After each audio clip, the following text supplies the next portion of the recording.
Imetokea tu mara moja ambapo ukikutana na mtu ambaye amepaka marashi makali ama kwenye mazingira ambayo yanakuwa na vumbi sana ama upepo mkali, ama ukifanya baadhi ya kazi, aidha labda wewe ni bodaboda ama wewe ni mtu ambaye unasafiri sana, kwa hiyo unapigwa na upepo kwa muda mrefu, basi changamoto ya mafua ama kichwa kuuma pamoja na homa za mara kwa mara kwako zimekuwa hazikatiki ama haziishi.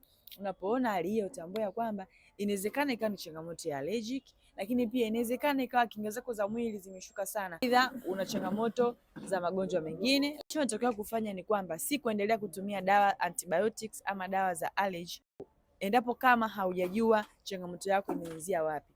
Ili uweze kupata suluhisho ambalo unalihitaji, ni muhimu zaidi kwenda kituo cha afya ama hospitali yoyote ambayo ipo karibu na wewe, ukapime ili ujue kwamba changamoto yako chanzo chake ni nini. Ikiwa kama changamoto ambayo unapitisha chanzo chake ni issue ya allergic, basi utatumia dawa ambazo zinahusu allergy. Lakini kama changamoto yako inatokana na kinga za mwili kuwa chini, basi ni muhimu zaidi kuweza kutumia dawa ambazo zitakusaidia kuweza kupandisha kinga za mwili.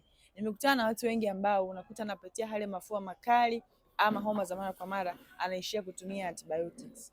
Nashauri kwamba ni muhimu zaidi kutambua chanzo ili uweze kutibu tatizo.